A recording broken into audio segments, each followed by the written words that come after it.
Hey guys, in this video I will show you how to delete your Snapchat account permanently. So let's get started. First open Snapchat app on your mobile. Now tap on profile icon located at the top left corner. Tap on settings located at the top right corner. Now scroll down and tap on link that says I need help. Here tap on my account and security. Now tap on delete my account option. Tap on accounts portal link.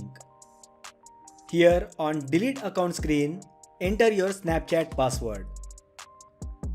And tap on continue button.